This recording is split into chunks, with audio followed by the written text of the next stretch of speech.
ñu àndaat ak yéen ci beneen jotaay Good Morning Africa programme bi nga xamante ne da ngeen ko taamu suba bu nekk bu waxtu bi jotee ñu ñëw ànd ak yéen waxtaanee réew mi ak tolluwaayam ñu amaat mbégte lool dellusiwaat fas yéene àndaat ak yéen ci midweek edition programme bi su ko defee ñu ngi leen di nuyu bu baax di leen ziar fi ngeen mënta nekk ci biir réew mi wala ci biti réew di ànd ak ñun fii ci Eyeafrica TV mu doon mbégte kon ni ñu ko waxee ñuy janoo ak yéen toujours ci semaine bi yëpp dooree ko altine bi àjjuma ñuy waxtaanee réew mi ak tolluwaayam comme ni ñu koy waxee toujours tolluwaay réew mi nag mooy lépp li nga xamante ne dafa yitteel askan bi mu doon seen waaye tamit mu doon li nga xamante ne daf leen soxal ñu def ci taxaw seen lu waxtaanee ko mu doon lu am solo su ko defee ñu ngi leen see jaajëfal bu baax ci ni ngeen ñuy taamu di ànd ak ñun di ñu gunge ci jotaay bi suba bu nekk waaye tamit di joxe seen ay xalaat ak seen ay contribution mu doom lu am solo ñu rafetlu ko lool léego-léegi sax ñenn yi dañoo call joxe contribute ci programme bi loolu tamit mu doon lu am solo su ko defee comme tey alarba yemook ñaari fukki fan ak juróom-ñaar ci weeru august 2025 ñu amaat mbégte dalaat leen ci jotaay bi incha allah ñu amati lu am solo lu ñu fas yéenee waxtaanee ci jotaay bi comme ni ñu koy defee toujours ni ma ko wax léegi lépp daal li nga xamante ne dafa doon xew-xew waaye tam mu doon ay yitte danañ ko waxtaanee jéem ko bokk ak yéen tamit bu baax a baax ndax yéen a tax ñu toog fii toujours ñu ngi leen di gërëm bu baax di leen wax jërë ngeen jëfati ci ànd bi waaye tamit ci safo bi ak kóolute bi ci programme bi di Good Morning Africa ci jotaay bi duma ci deewee dama cee faral di feggoo monsieur le directeur Modou Mohamed Niang moom borom Costa Road borom West Coast Region capitaine Niang lañ koy waay tamit because man foog ma gisee ak CDS ma xam raay boobu naka la ko jotee ak ñu mel ne because dem too rek ànd ak CDG loolu qualified ni pour nga war a nekk full captain waaye ñoom Modou Lamine Ndiaye kenn mënu leen génnee ci loolu moom mooy loolu but anyway it's good to be back ma jox Modou Niang mu nuyoo and then eventually ñu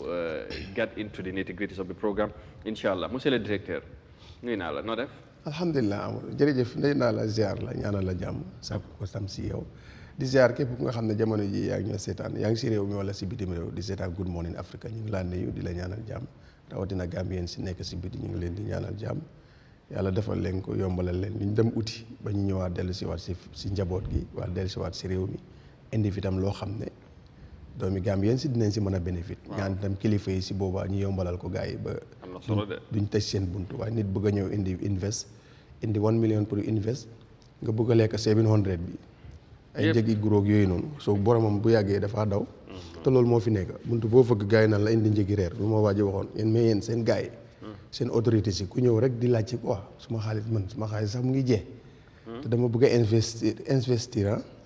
investir mais damay dem mais seen autorité yi ku ñëw député ministre ku ñëw rek di laaj ci ay ay centaine dalasi 1000 dalasi mais man dama découragé man may ñibbi yolleeku ko balaa maa boole si autorité si may ñibbi jaar na le mu ne mais ana sa gayen bi mu ne gayen bi de moom indi du yàlla moom raay de la indi moom gayen bi yolleeku ko balaa maa boole si autorité si ñiy laajte xaalis fekk man man roy leeku ndànk romb ko fa wéy gars yi daal si yoon bi leen ma dabee leen ma dabee rek ma ne ko loolu kay du ma bokk si lim bi ma comme que affaire yi jeex na kay aaral ma déglu ko noonu rek. non yow moom xam na ne comme wax na la ko sañuroon laaj dara. waaw mooy tax da nga bëggoon jàpp ci mbir yi rek.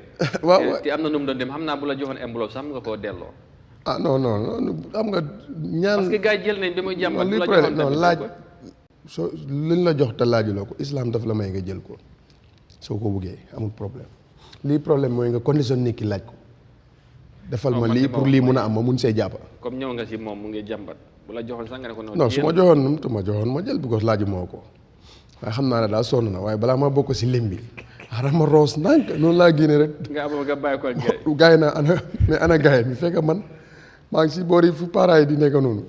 romb gars yi de ma dab foofu de ak ku ma boole woon ak moom. waaw soo ndey ne ñëpp di ñuy wax gars yi ñuy yombalal Gambien si ñu bëgg a indi dara samp fii li ñoo liggéeyee su ko defee dana am solo. ku gis dara lu baax ci réew mi bëgg koo indi ñu yombal ko port bi yombal ko custom yombal ko loo am na si askan bi la jëm yoo xam nga ne am nañ si mbir kuñ si mit koo xam ne mu ngi doon indi réew mi something very important loo xam ne dafa seer si réew mi waaye si ku mu gën a yaakaar ne te kooku moo amee everything bu ko ne waaw mu am di ko play game demal si Amadou te xam nga ne Amadou amewul documents yi ko war a Amadou lu mu ko wax kan moo la ebal si man mu ne ko ñam mu ne ko xam nga ne ñang xam na la ne mënuma koo def diw moo ko mun a def ndeysaan si loo xam ne ni mu ngay jar fii $100 te bu fi ñëwee mun naa jar 50 or 25 but you know finally liñ ko laaj $1 million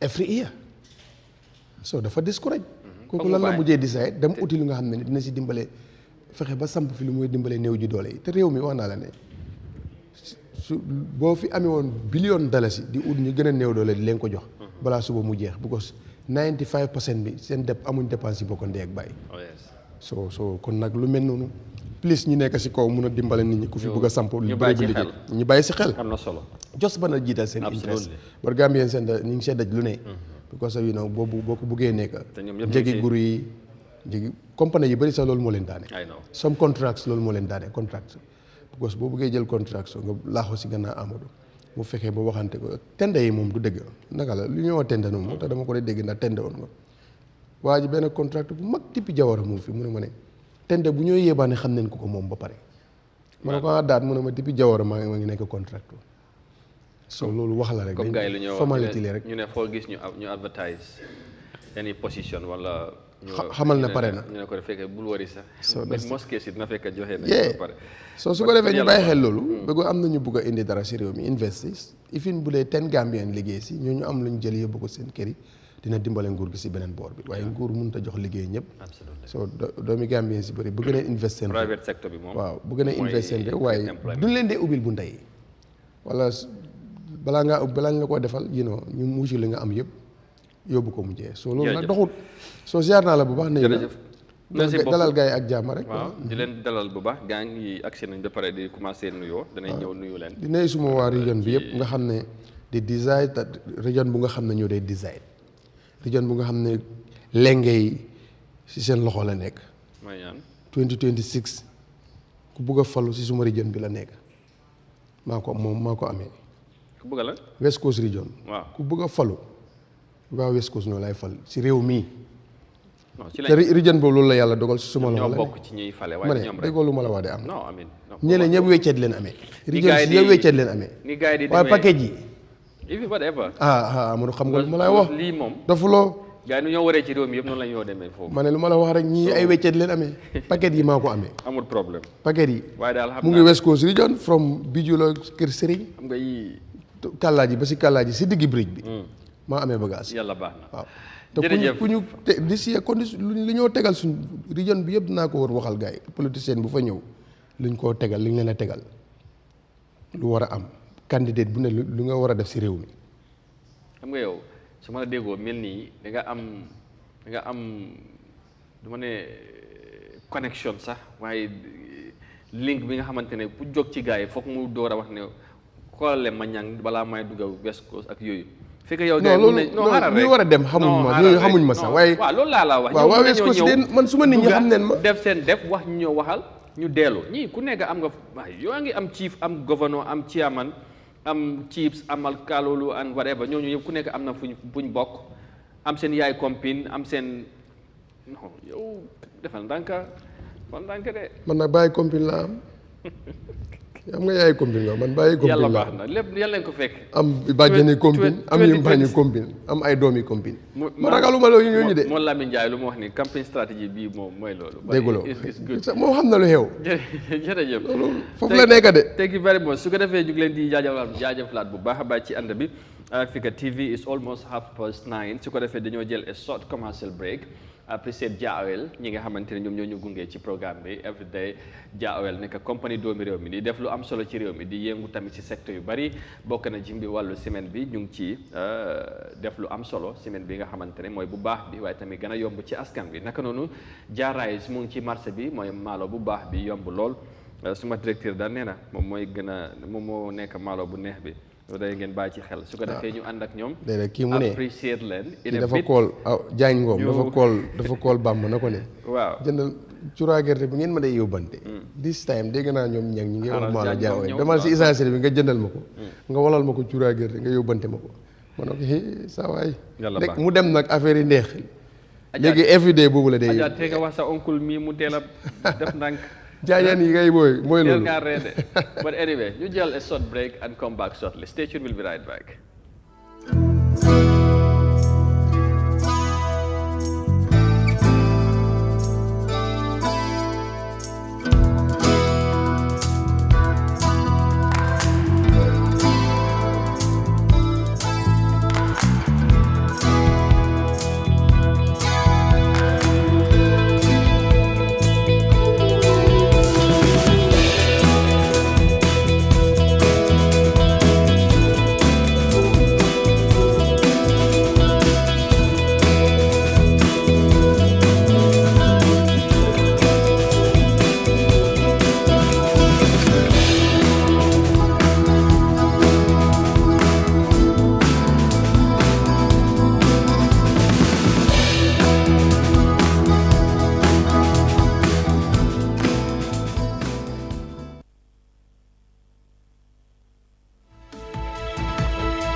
All right, well, welcome back, and thank you very much for joining us. This is Eyeafrica TV, and you are watching the midweek edition of your famous and widely followed morning TV show in the Gambia, the Good Morning Africa program, right here on Eyeafrica TV. It's Wednesday, the 27th of August, 2025, and thank you for choosing us again.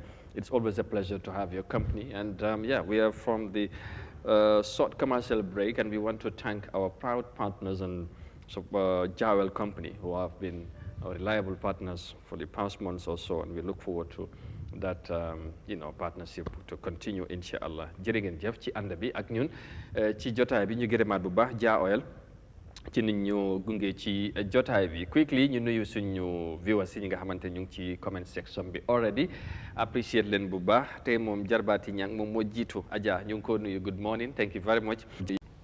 ñu dem dammalale mboox yi ak gerte gi ak yooyu.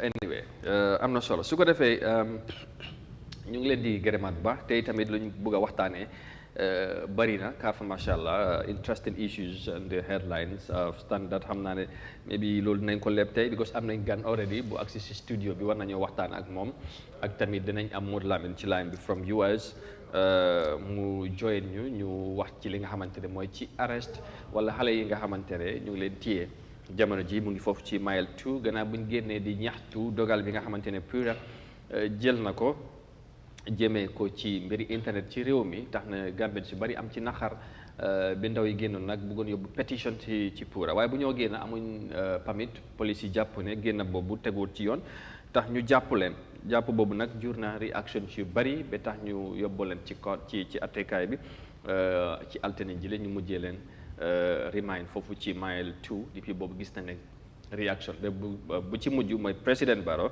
dafa dal di samp kuréel pour ñu gestu ñu review régulation yi nga xamante ne pour wala ci Telecom secteur bi yëfi marché bi doxalin bi prices bi parce que pour nuñ ko tegee dafa mel ni Gambien si bari ànduñ ci dinañ ci ñëw National Human Rights Commission naka noonu ñoom it react nañ ci mbir mi wax nañ ci ba pare ñu jàpp ne nañ war a bàyyi ndaw ñi all right dinañ ci ñëw bu baax a baax all right and lu bari daal ba pare dégg nañ xibaar ne ndaw yi ñu ngi li nga xamante def hunger strike dañ bañ a lekk ñu nekk mile 2 ñoom jiit li mun ñam démb xibaar boobu fees na te dañ leen di ñaan nag ñu bañ a continuer loolu ñu bàyyi daal parce que am na ñu fa dem pour wax ak ñoom Mr Kemp dem nañ pour wax ak ñoom waaye gars yi bañ daal ñoom kii la Ace ñoom Flex daan ak gars yi nangu ñoo lekka daal dinañ ci waxtaan ci loolu yëpp incha allah ci programme bi but before then ñu dalal suñu gan yi honorable Ibrahima Marom mu waxee nag honorable xam naa moom he's not a National Assembly but he's honorable for the youth te nag yëf yi ndaw yi la ñoo wax he is also a concerned citizen so that's why ci lu nekk xew ci dëkk bi ñu jàpp nañ ko war a dalal waxtaan ak moom Mr Marom jërëjëf thank you very much ñu bàyyi la nga nuyu ak Gambien si ñu lay seetaan right now fii ci Africa TV ci biir réew mi ak ci diaspora bi. waaw di leen gërëm beneen yoon rek di ko am kontaante pour teewaat fii nii tey. fii suñ kër la Eyeafrica moom moo fi nekkal askan bi bokkaat tamit si su dul lool sax muy programme bii nii nga xam ne mooy Good Morning Gambia. I think every genuine citizen daf ko dee follow. su nekkutee daf ko am live sax waaye su paree after dina ko seetaan because it is where the issues regarding the country ak the way forward yëpp fii lañ ko dee waxtaanee mun naa laa wax fii mooy bantabaay dëkk bi waaw so di kontaan beneen yoon ñuy go live and see ne xëy na nit ñaa ngi follow am na ñoo xam ne sax ñoom commencé nañ di la dóor seen concerns already pour whatever is supposed to be done di am kontaante rek di ñaan yàlla tey lépp luñ fi wax mu nekk loo xam ne xëy na luy méngoo ak bugga askan bi la maybe su si jumte dina la am tamit ñu xam ne nit ki moo am matadi am waaye comme always rek lu ñoo waxtaanee mooy loo xam ne ñun suñ perspective la parce que tamit Gambians lañ lu xew Gambia rek suñ xelaat mu ngi si suñ gis-gis mu ngi si te we are also entitled to it Yeah. All right. Jërëjëf Maron, thank you very much.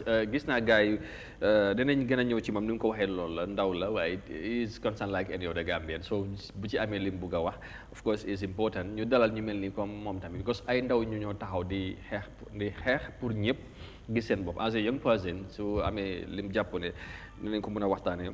We feel it's important pour ñu discuss loolu. So quickly Moussa gis naa ngeen indi ñu standard bi I go through the headlines quickly then we get to the discussion xam naa tey moom. Because lu gaay populist and some of the things that we want to discuss dafa xala mengo but am na yeneen li nga xamante ne suñu viewers yi dañu ko bëgg a xam so ñu go with the standard I just go through the headlines quickly standard tey Wednesday 27 di lañ populist Barrow establishes committee to review Pura's telecom price regulations.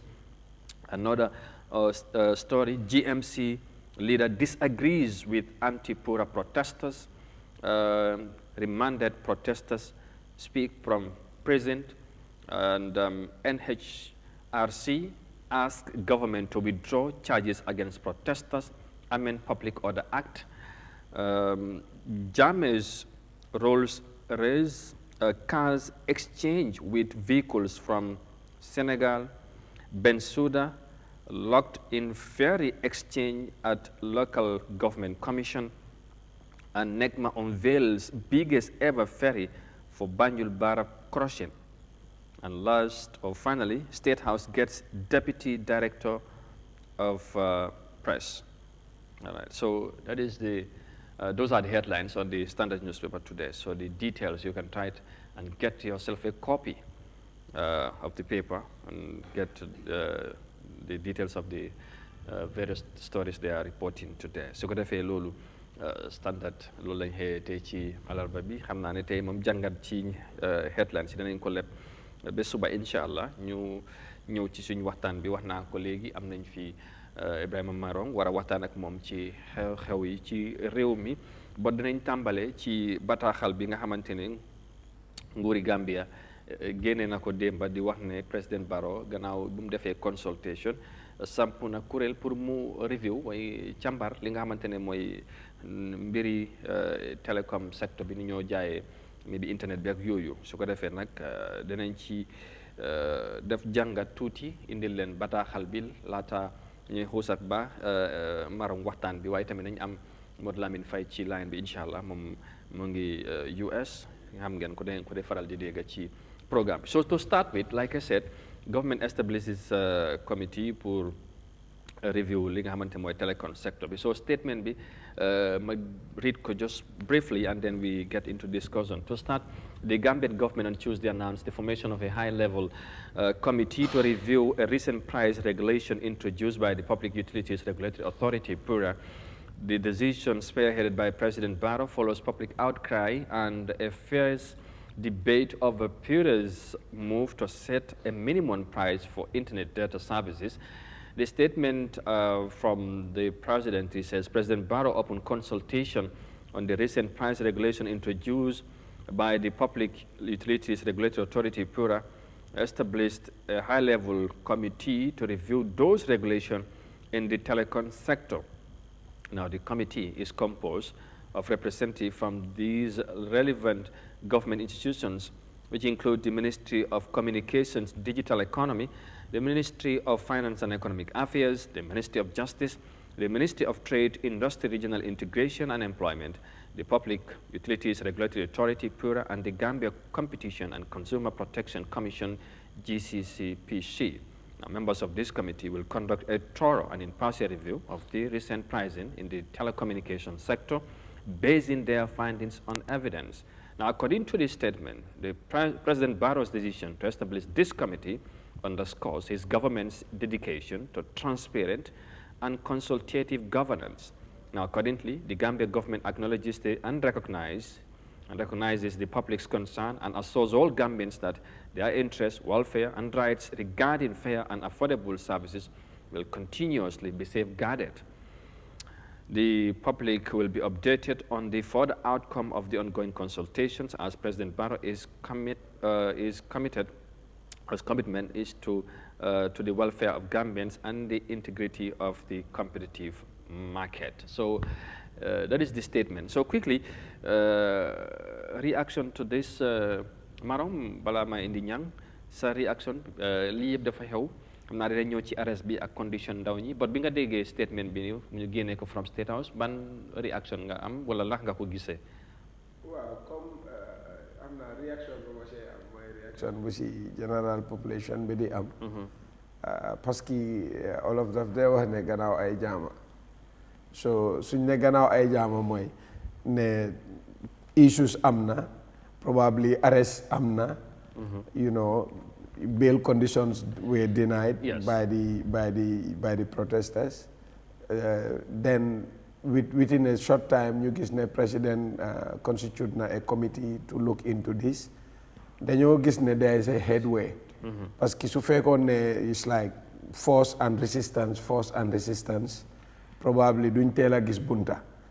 waaw man dama gëm ne even in war. lum tàng after dañ dee def ceasefire ñu waxtaan. waaw foog mu dee am so waxtaan moom fu mu am rek.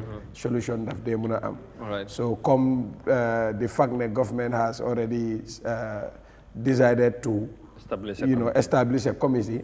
That alone is showing ne already ñu ngi si yoon yi am nangutoo. ñu bari gisee lii ni contradiction la because mun la nit ñi mun ñoo génn di ñaxtu dara nga téye leen tëj leen ba pare di wax ne the same issue moo tax nga establish committee pour nga review the same thing dafa mel ni yow da nga déggal ñooñu lu ñu doon joytu but dafa mel ni jaay doole waaw parce que gis naa réaction si yëpp noonu la dee demee because we are all into social media. ñu ngi gis ku nekk mu ngi am gis-gis am na ñoo xam ne sa seen gis-gis mooy.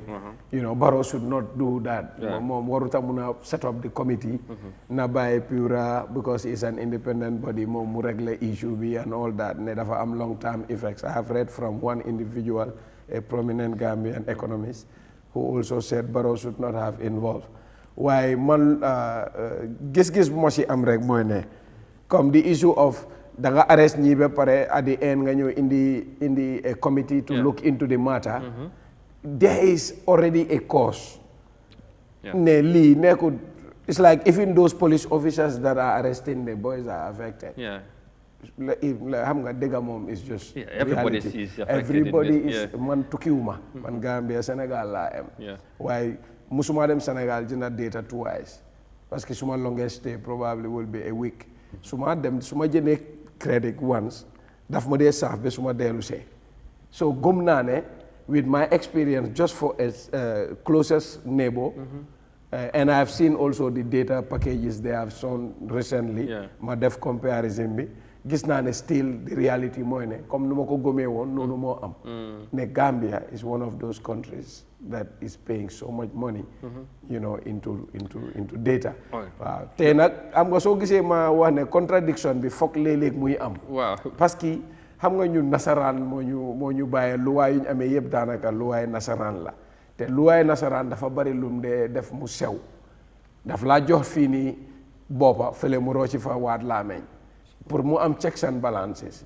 because soo xoolee the supreme laws of the country moo la wan ne da nga am right pour nga assemble pour nga wax sa naxar o am nga right sax pour express sa boppa waaye mu amaat yeneen issue yum andi because constitution bi du dee capture everything so some acts now come in pour def control ba pare xam nga man lu ma dee wax all the time mooy ñun dañ change government because dictatorship lañ nekkoon ok buñ ceeñee government ñu andi a coalition government with the objective ne 3 years time dafa jeex ñu demaat ñu am a play level field for all political parties but then along the line mu am some issues yu si happen yoo xam ne ku nekk understand na ko so we did not end up going to that 3 years go again for election su mu indil ñu problème yi 3 years 5 years bàyyi nga xel loolu dëkk bi tànga fi trop loolu romba nañ ko waaye the most important aspect man bu ma gëmoon ne moo waroon a tax change mu am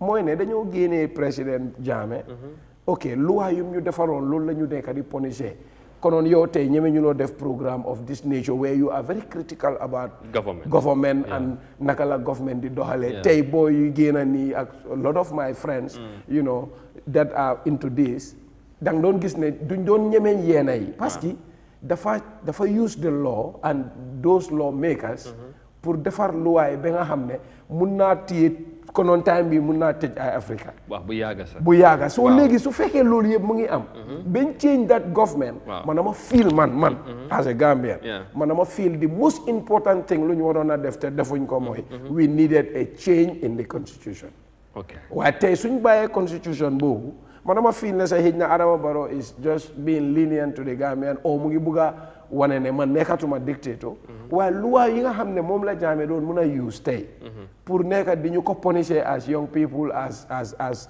Gambians loi yi dara change almost yëpp mu ngi fii dafa feel like xëj na dañ ko ignore waaye bari na tey luñ laa jàppee tey fii nii si resistance ne illégalité la joxul la permit dal nañ la permit danga am problème foog nga ne tamit président Barrow dafa def loolu xëy na daf ko bugga est-ce que foog nga ne Gambians nañ ko mayati loolu wala may ko with any other president because the thing is dañ ne dañ fight in 2016 just to make sure ne démocratie bu ñoo dundal léegi ñu am ko including président Barrow moom ak Gambians yëpp ñoo boolo wala majority of Gambians bugga loolu am so it's not because loi yaa ngi fi yes but there are certain things yi nga xamante ne est-ce que tey mun na koo def because Gambians yi ñu bëri goom duñ ko may loolu waaw xam nga moo tax ma ne la ne nguur bëri na doole trop li nga wax nii tamit dëgg la ne Gambians yi comme man personally man the most I enjoy about the new change of government mooy démocratie man comme yeneen méti yi ñoo wax ni so long as I am survive moo tax soo ma gisee comme ay yëf yi ay data bi seer na wàññi nañ ko yii yëpp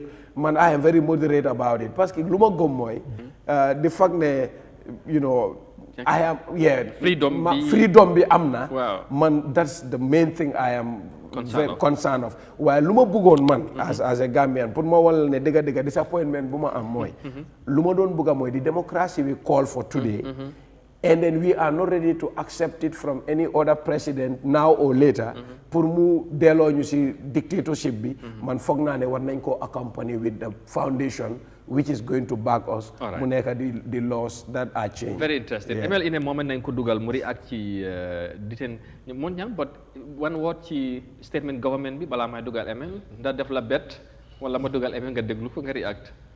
non bàyyil ML mu ñëw. ok borom moom maa ngi rafetlu. waaw jàngat. waaw xam naa ML mu ngi si line bi. waaw mu ngi si line bi ok bàyyi ko mu ñëw. waaw ñu jël ko Modou Lamine Faye Gambien bi nga xamante ne mu ngi foofu ci US te xelam màcc yoon ci wàllu yoon ak yoonal waaye tamit criminology toujours di ngeen koy faral di dégg ci programme bi Modou Lamine Faye ñu ngi lay nuyu bu baax naka suba si. jërëjëf Mr Kante jërëjëf Guana and seen Gambia and the whole Gambian people ñoo nekk di déglu al seetaan télé bi maa ngi laa nuyu ku si nekk seen tur ak sa sant laa jox seen wàcc waay. all right jërëjëf ñun tamit ñu ngi lay jaajëfal bu baax ci tur yi ñi nga xamante ñu ngi seetaan yëpp ak Gambian si first and foremost mbiri protest ci réew mi yàgg nga cee wax te am na lu bari li nga xamante ne dañ ko dee jàngat ci li am fii surtout mbiri gaala bu mu génnee am na lu bari wax nga ko ci jàpp nga ne nguur gi dañ leen war a bàyyi xel te tamit am niñ ko seen doxalin bi ak ñoom ñu dañ ci war a bàyyi xel bu baax tey ñu gis li am recently on Monday to be precise mbiri pure data regulation bi gars yi génn ñu jàpp leen dinaay leen mooy bail mu jëleen yóbbu mile 2 ak tear gas yu si am yëpp ndax nga jàngatee situation boobu. waaw jërëjëf Mr Kante xam nga soo amee leaders yoo xam ne nii xamuñ naka la ñoo legally peacefully professionally control dëkka ak especially youth si ak soo amee national security office boo xam ne nii amuñ analyst yoo xam ne nii dañoo analyse situation bi nga xam ne nañ mun a nekk one step ahead of every situation in the country su ko defee ñu mun ko saafaral nii la rek parce que luñ dee war a njëkkee loolu lañ dee mujjee and then suñ ñëwee mujjee dañuy ñëw di insult the intelligence of the Gambian people. You know what I'm saying? Or committee and all that stuff. We have every right to exercise our constitutional rights.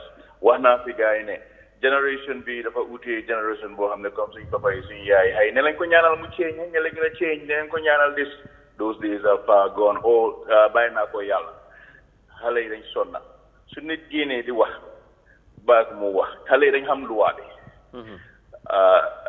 taxaw benn place di assemble it's not illegal su ñëwee di use the example of lawyer Darboe that is different I want to make it clear lawyer Darboe seen situation dafa different ak bi ñoom dañ doon march even though former President Jammeh, they use the Public Act, they abused it because they're abused because Section 5 will control the situation. So you put like the permit. No, they are giving you courtesy and say, hey, hold on last time, how peaceful it went. So why so they are being controlled by you then realize, oh my God, we really messed up. Then all of a sudden, audit committee, so them and not only that, how can you enforce the law and at the same time breaking the law? Does that even make sense? Like especially that guy Kunyawa Sar, that guy should be arrested by now because he assaulted these people. When he was illegally by the way, arresting these people, he put his hands on them, which is illegal. That's a simple assault. So you tell me now, the break law, nala arrest. Even though break law, why not break law? It's nonsense, to be honest. Okay. Legi ML, since this issue mu am, gis nañ government gain now Johes President Barrow established a committee pour mu review the regulation. Gis nañ National Human Rights Commission wax nañ bàyyi ndaw yi waaye tamit ñu fexe ñu soppi li nga xamante mooy di Public Order Act. ñu bari ñu ngi wax this Public Order Act contradiction bu am dafa mel ni suñ constitution bi ak the Public Order Act ñi dañu ko interpréter nii ñi la interpréter ko nale you don't even know who to trust. ndax foog loolu tamit bokk na lu ñu nekk di yóbbu ci situation bu nekk right now as a country. No, the Public Order Act is fine. Let me give you an example. Xam nga comme jigéen su dee sëy si Gambie lu ñu dee wax soo demee déglu sa jëkkër moo amee sa caabi arjana nga fati nga wóolu understand nga. Den da ngaa gis ne jëkkër bi su nekkee ne jox na la comme mere na la o mu bëgg laa wone o mu ngi fiir si pet nga wane nga ko ne ko damaa seeti suma yaay bu feebar mu laa wax waxi picca non doo ko seeti nii ak nii ak nii tem soo defee nii te mu andi problème si kër gi right. So instead of okay, harama sama suninga nga fear law de harama ñu sama anda yow dem setwale say ay xam nga bobu you are killing two birds with one stone su nekké ne da nga foog ne dafa jaada koñ du jaada koñ du ko gëna anda de pare di nga seeti yaayam du dëgga xam nga nit ki da nga am xel doo nekk di gëna doole xam nga waaye soo ko waxee ne doo dem xam na ne dem mu dem ba realize ne kii amee wut suma caabi àjjana kii resto bi nga ma jox ko sa deserve ko xam nga boo dee waral sëy dee tas su ko defee ñu ne waa xale bëgg ñëw sëy léegi bu bëgg ñëw sëy dañ nekku si comme suñu yaay di accept nonsense this is the problem. The Public Order Act is fine wax na la fa nu fa war a demee su nekkee ne ñi ñëw nañ pour peacefully protest ma ne xanaa ku ñëw sax di laa wax ne dama bëgg a def lii kooku jaama la bëgg a su demoon bu doon jaama dafaa jékki-jékki rek kii na so yow muy for the manipulate situation with national security threat when they are the biggest threat to our national security because 99% of the unwanted controversies happening in this country are caused by police officers and our security forces because someone high up over there is leading the country with his feelings, his personal beliefs, and at the end of the day, we then realize that, oh my God, I broke the law. So what are we going to do? Hold on right now, case bunyo hold right now. So you need me. Driver did not even do what he's been accused of. Hold on, Usino Bojan. He didn't, like, based on everything that is going on right now, all the evidence, everything that's going on in court, they are still dragging the case in court. So you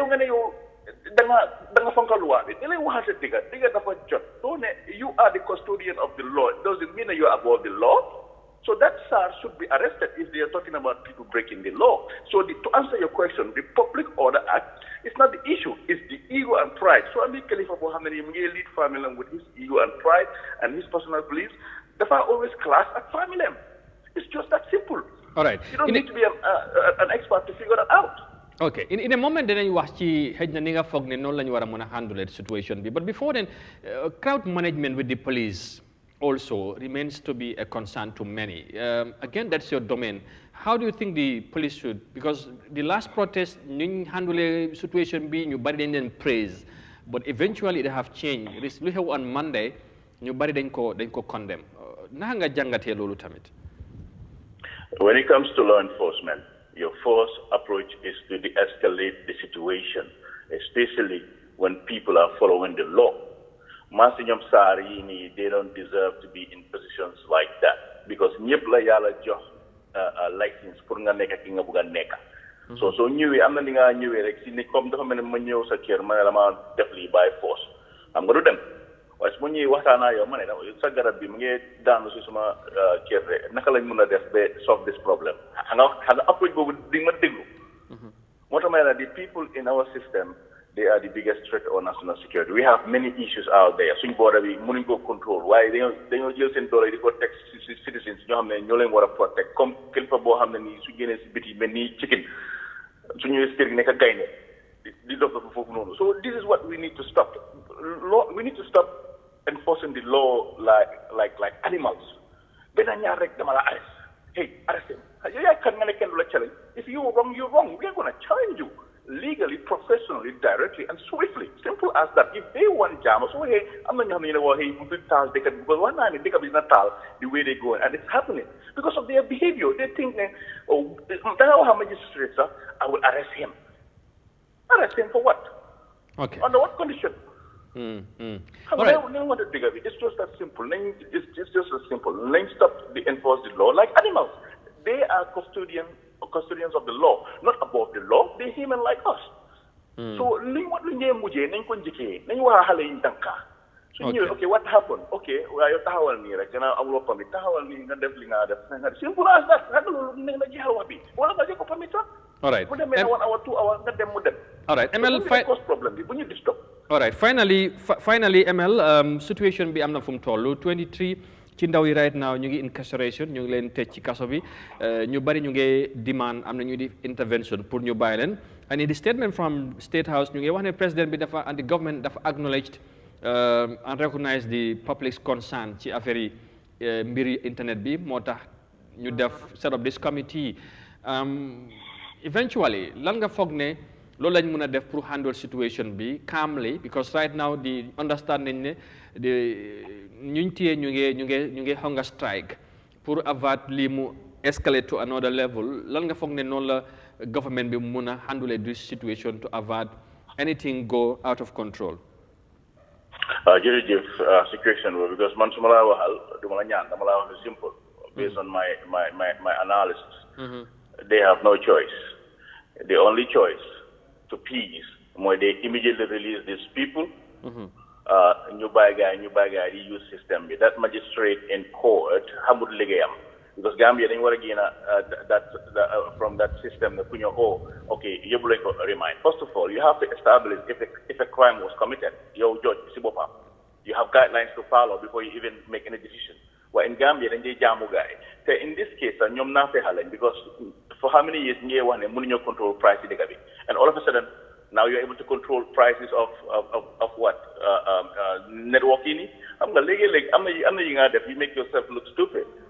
So it's just simple. They have one good choice, but how many more lead to peace? And the Gala is smart. Gala nyogina smart. You niggas in good because you niggas in good they act irrationally. Gala they are smart. They know what they're doing. I want to Gala the agenda. And they keep fulfilling every agenda when they act because they know how these people think. Because you have to understand your enemy to be able to fight your enemy. So they will fight these people legally. And President Barrow is allowing people around him to lead his administration to his downfall. Come on, my uncle, Nemsiyar Omar Si,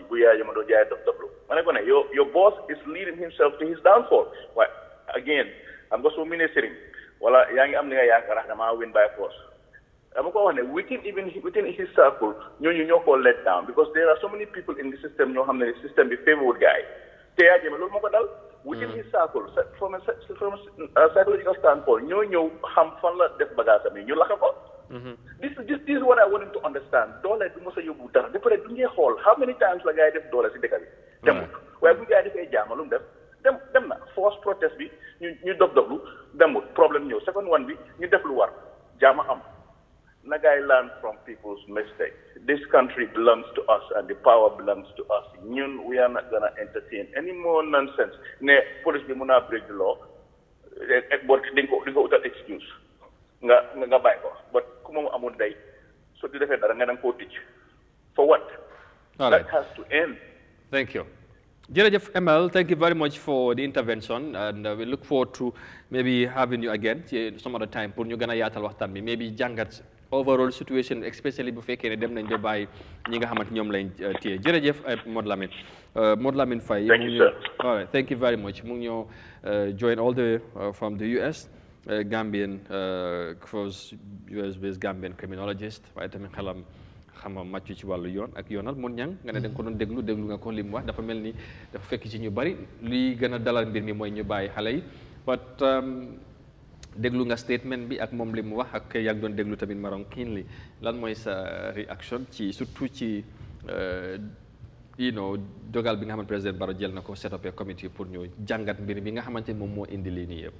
waaw jërëjëf rafetlu naa waxam Maron tam rafetlu naa waxam because ku si nekk wax nga sa xalaat te yàlla def na sa xalaat dëppoon ak man suma xalaat te rafetlu naa seen xalaat bu baax but sometime mun ngaa topp luwaa fekkee yaa ngi si luwaa waaye jëfandikoo bu nga ko jëfandikoo fekkee soo ko bàyyi woon mu génn xam nga loolu daf dee am sax si diine si sariya sometime because fu muy xam nañ ne comme nu ko Maron waxee léegi sometime luwaa bi ñu ko tëgg dafa am si luñ dee laxasu ne ni ku nekk am nga right te constitution bi moo tiim bépp luwaa bu nekk si biir réew mi waaye gis nga liñ si ñëw laxasaat waaye nag foog nga dem si police te police boobu tam moo la war a fekkaat si mbedd bi arrest la pour mu nangutoo ak yow waaye am na lu ëpp doole loolu mooy constitution bi waaye fexe neen ba indi laxasaat si loo xam ne soo ko defee mun nga si am jafe-jafe bu mun ngaa dem si police bi waaw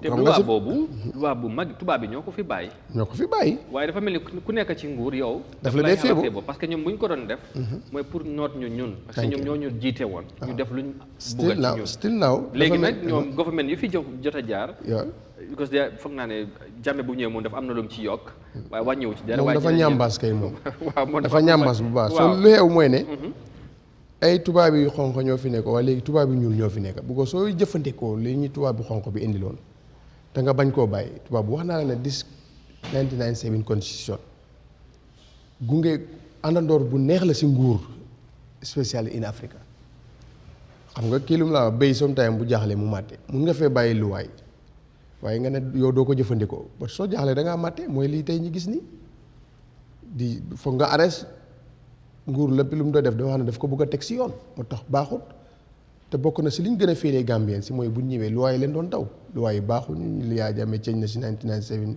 constitution bi lu dem 50 something loo xam ne moom moo ko rocci dugalaat te yim rocci woon wax naa la ne mu ngi fële doon ñuy sonal suñu bopp si ñu ngi ko denc si box yi jaroon ñuy sonal suñu bopp pour design beneen because si constitution 1997 constitution bi ñu defoon yes or no boobu constitution gënu ko si àddina bi waaye nag liñ si rocci liñ dugal nañ génne liñ dugal delloo fa la fa meloon bot gars yi waxuñ si loolu dara dañ ñëw time boobu tànn si lu leen si ne ñi génnee ko te wax naa leen ne ñu bëri tey di coow bu ñu ñëwoon ànd ak bii moo leen di gënal parce que bii yëpp a ngi si wax naa la buum yaa ngi tegee et yaa ngi tegee caabi yaa ngi tegee 1997 constitution mu ngi ko wax léegi yes everything mu ngi tegee te nguur loolu la soxla ku ko sonal mën a la raj boo ko bugg a dis tam mu takk la man lu ma ko dee waxee sax mooy ne comme tey constitution bi su nekkee moo nekk si highway dafa mel ni gars yi dañ indi some acts yi ñu def ko mu nekk ay sleeping police dafa am ay certain area yoo xam ne fa nga taxaw mooy wàññi sa speed waaw dafa mel ni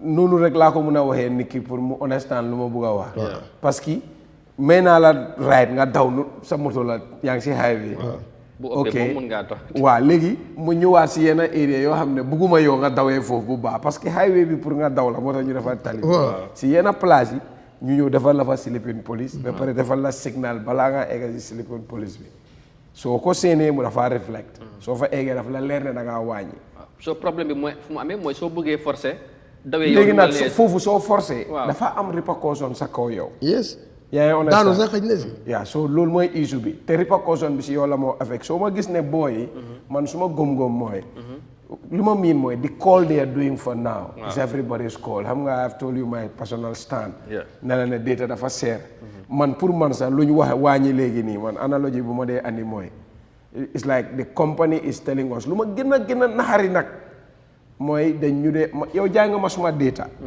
the way I use it is not your concern doo ma mun a wax ne yow si weer bi su fekkee da nga bëgg a use 12 gigabytes si dinaa la ko jaayee 1200 si weer bi soo njëkkee jënda 5 ma ne la non 2 weeks la moo am léegi su fekkee man nekkuma ku dee nekk frequently di dem YouTube di dem TikTok man ma bugg a browse rek te data byte boobu noonu mënoon naa ko economize ba ma yóbbu 1 month yow nga jël suma salary 4,500 wala $5,000 yow nga compi si data kese woo ma call de data bi kese nga ne $2,000 that's the new price dama xam nga lii dafa am sa mbiri ñaari pàcca bu ma dee bugg a indi ne comme Pura ñoom dañ gis ne there was this war of 2 companies or 3 companies kenn ki dafa bugg a nangu customer jàmbur competition bi man dama ñëw ees dama daanu woon dama ñëw ees léegi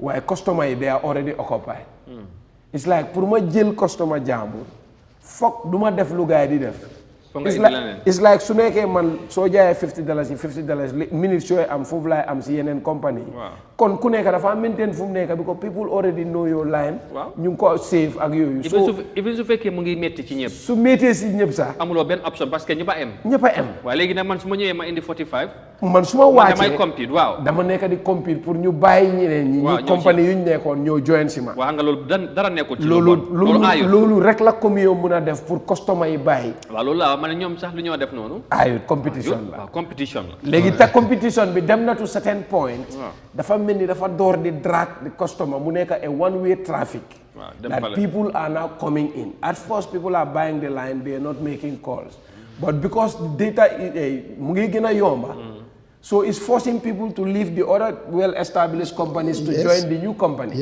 now you have no option but to follow me even su nekkee du la arrangé danga maa fekka si fu ma nekk parce que soo ma fa fekka si would you lose your customer su demee ba data boo mënoon a jaayee 1,100 and above 12 gig 1,100 plus la dee cost Gambian bi su demee ba gars yi ñoom ñu agree pour indi ko ba $140 xam nga loolu am na lu xew something is going on but léegi nag waa xaaral rek ma ñëw foofu léegi Pura nit yi buñ dee faate ne Pura am na lu mu def man lu ma naxari ak Pura mooy dañ def price floor foofu loolu man I am always with the boys because waruloo maa defal price floor danga maa ne price cap bu leen romba fii 1 gig bu leen ko jaayee lu ëpp $50 ku feel like da nga bëgg a dem down it's up to you so problème la soo demee less than that comme tey gis nga gars yi bu ñu demee that 140 dëgg la Pura am na lu mu wax Gambian bi daf dee mer booy su gisee reality sax du ko accept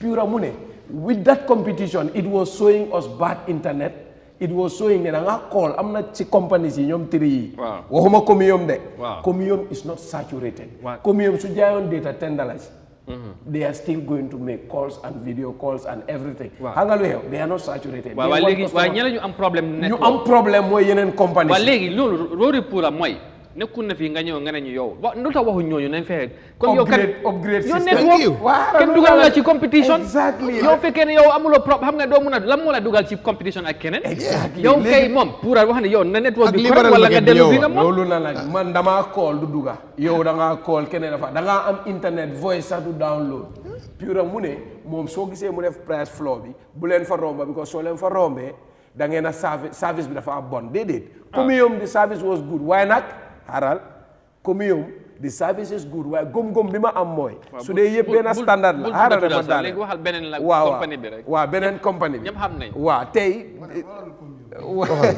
li ma miin mooy ñoom ñëpp su dee benn standard la ñoo operaté if you all leave these companies with the competition ba fekki leen they are going to suffer the same thing like the others so nañ ñu defar standardization boo xam ne whatever promo ngay def dafa war a make quality is going to gars yi xoolal Pura yàgg nañ fii Gambien si di jàmbat di joytu internet bu seer network bu bon dañoo wax léegi nga dog ma call la ñu ne ma sa line bi dafa fay fekk line bi dara jotu ko bon foofu laa bëggoon a ñëwee nga jënd crédit sa bonus bi ñu ne da nga ko war a use in 2 days wala la nekk di wax yow soo ko use yow yaa ko moom man jënd naa ba pare li ma jënd maa ko bonus loolu non data bi sax dañ laa ne da nga ko use within 2 days da nga ko use within 1 week ba pare léegi dafa mel ni maa ngi laa woon ne gars yi ñu ñoo force even with the reduction dëgg la Pura lu ma doon bëgg a wax mooy Pura dafa def benn 50% reduction man si suma gis-gis bi na nit ñi nekkuñ di wax loolu Pura si biir competition bi lu doon jar 1001 dañ ko wàññi ba 140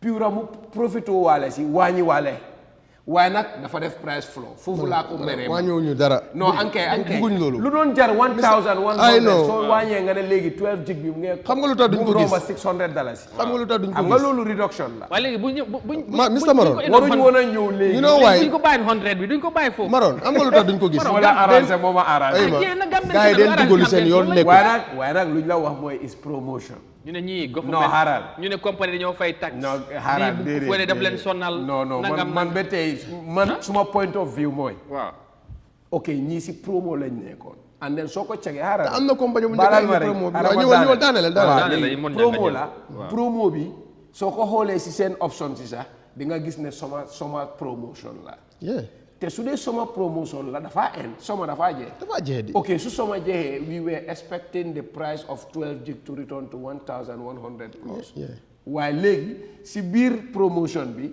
comme ñoom mun nañoo wàcce to 140 Pura dafa ñëw mu kot leen ne leen soo leen naa yokkaat léegi after your promotion doo mun a romba $600 xam nga loolu tam soo ko seetee there is one bit of goodness in that. Parce que summer bi daf doon jeex promotion bi summer promotion la. Wow. It was definitely going to end. Wow. So why the haste to bring this flow, whatever regulation? Well, no. Then capitalize. Yo, ya don't jaya 1,100 plus. Even 1 gig was costing $130, $125. Guy, you know la league boom romba $50. Yeah. Kon wani bi is 50% more. Hanga lo mo why not problem? Mean moy bulma indil price floor bi. At least waron nga ñoo bay tay su fekke commune dafa feel ne yep 1 gig bi is $50. Man ma ñom ñep suñu aimé 1 gig $50 I wouldn't grow. The other company that's coming new will not grow because du mëna compete. Man duma bay suma line bu ma ñep amé. Mota nag. May dem jëli tel line bu S when every gig is the same. Mota olof ñay mu ne fu ñaar am ken sonul.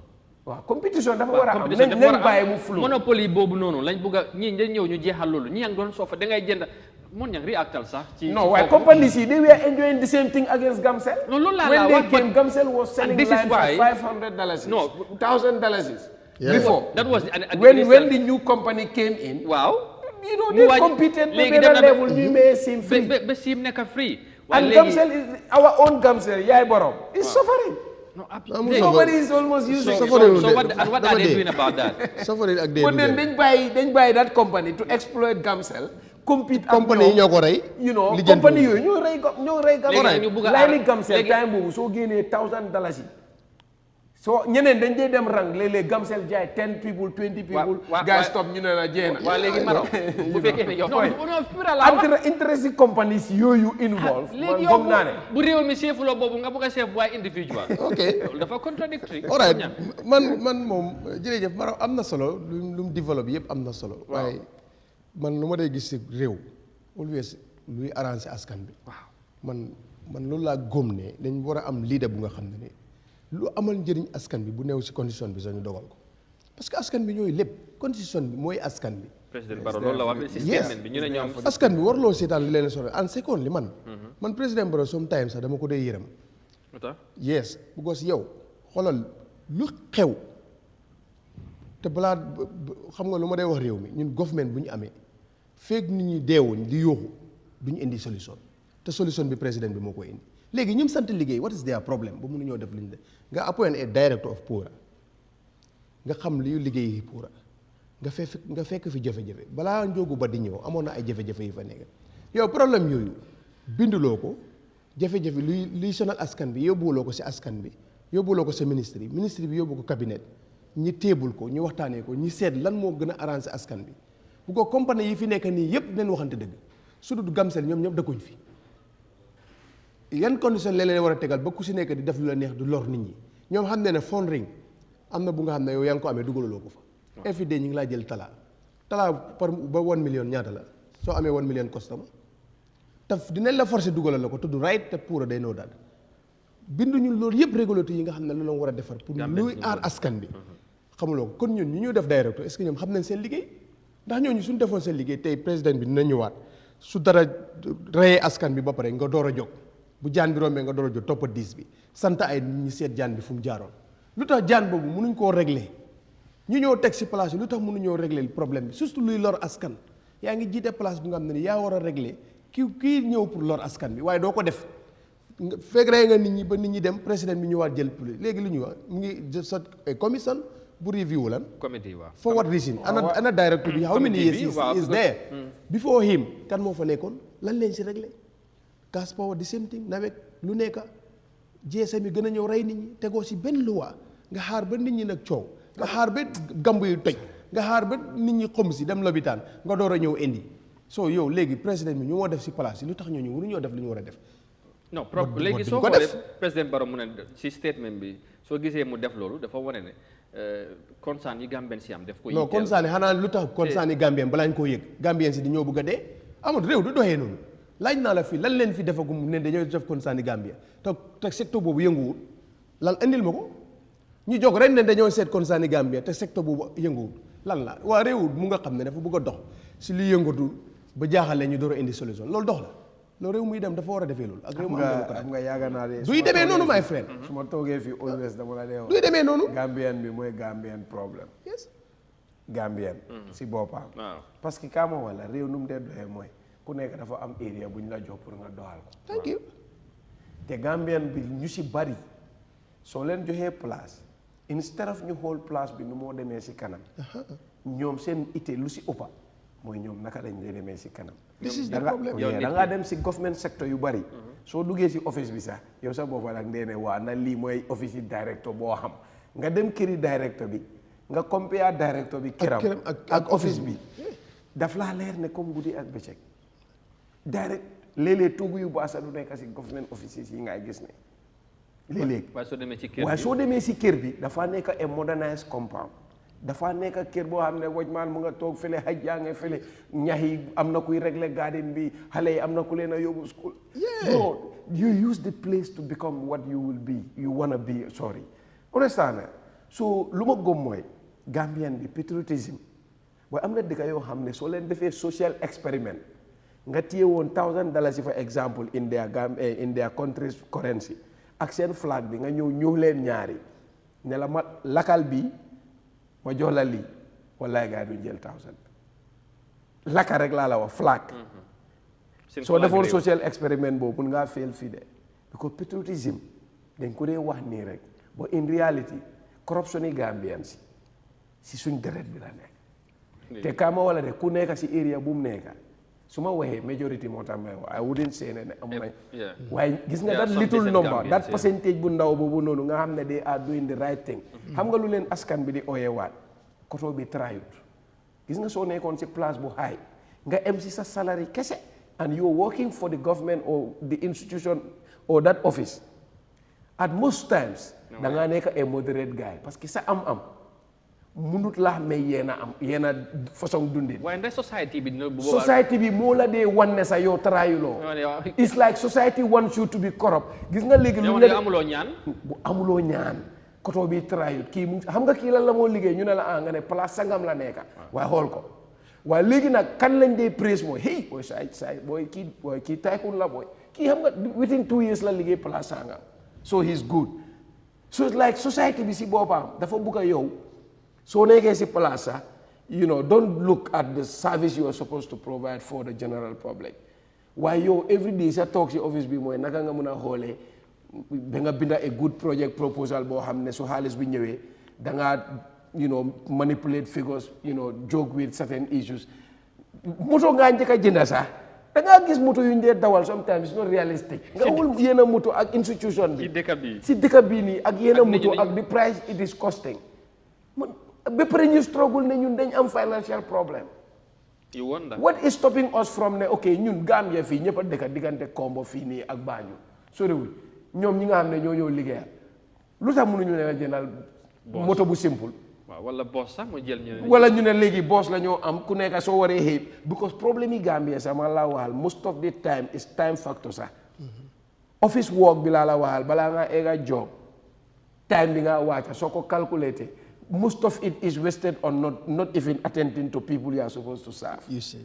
te lii ku dem si office yi da nga koo gis barada yaa ngi tegoo side bële ñii ñu ngi aju di waxtaan da ngaa ñëw yaa ngi emergency léegi so loo wax nii laa bëgg a dëggal rek ne it's like the people they are given the job to do te sometimes beneen acte bu dee am mooy okay you giving me the job to execute ok man kii laa war a hold responsible tey for example ma ne ma dugga si comme tey ma jël exemple rek sorry for the sample I'm going to take comme tey ma ne ok like ñun dañ am ñun dee bàyyi ñu ne dañoo nekk under fishing trawlers yi pour ñu ne waruloo fish use net bi or whatever something like that nga eb nit koo xam ne tey salaire probably $7,000 waaw ñu dem ba si biir géej bi ma bugg a def illegality ma la bro mun nañ laa jox lii nga bàyyi ñu def lii ak lii de that is happening here tey for example nga ñëw nga man maa waroon a execute the law waaye su ma la jàppee xam naa ne da nga break law bi but then what you are going to put in my pocket is going to be good enough for you to continue doing what you are doing.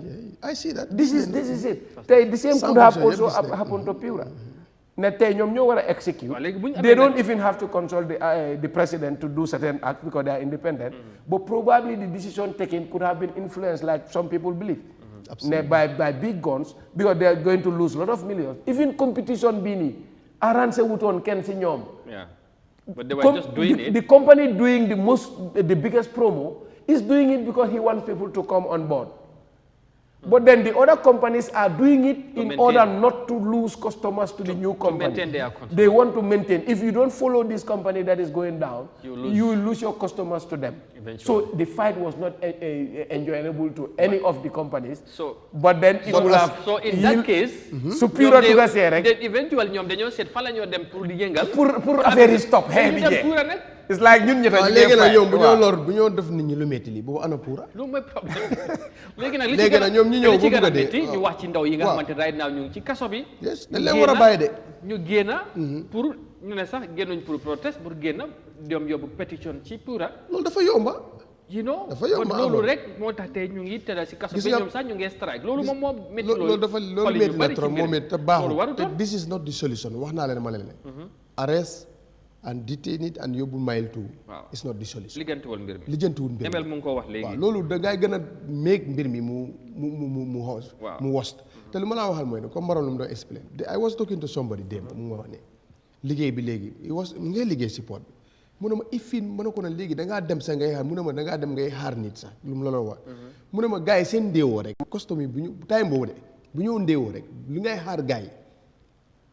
xaaral tuuti kii mu ngi ñëw wala maa ngi waxtaan ak diw fekk génn yembar ak xam nan mooy ñëw seen office yi occupy fa lu mat 1 hour du fa wax sax lu jëm si mbiri liggéey office bi lan la full groupe di ànd di dem di ndéew ànd dem añ tekkin almost ñaata time fu la xamee ne liggéey alport balaa moo ñëw lu ko port bi nu mu doon mel 1 month congestion bu dul jeex 2 days ñu wàccee 400 container there's no equipment bu change the same ni fa nekkoon different materials. The thing is Maroon boy ñun fu ñu jëm tactics sax just to bro dañ laa wax ne soo demee directly sax pour uti kayit pour moto sax ñu ne la non soo demee direct doo am naa pour nga am ko mu gaaw danga maa jox dafa bëgg a moo daan di amaan benn noonu Gambien la wax ne mooy jox ma dimbale la nga non amul léegi lu ma laa laaj léegi soo da ngeen bëggoo wax ne léegi alport bu mu ñëw 2 days mu wàccee 400 container daf daan teg port daf leen doon jël 1 month.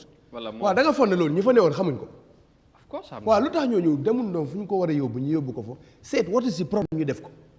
loolu laa leen dama yërëm président Barrow daf dee arrangé ñu fa nekk. soo parce que suñ la dilee deliberately yow da nga nit pour extra money. pour mu mel ni lu gaaw wala ne dafa dilee. the typical example mooy nawek fa exemple. nawek tey nawek yow soo demoon nga def sa building ba pare nga ñëw apply. right way pour nga am meter. It can take you a year or more. waaye nag dafa daw dugg a génn. waaw kaa ma wax la rek mu ne ko ne yow.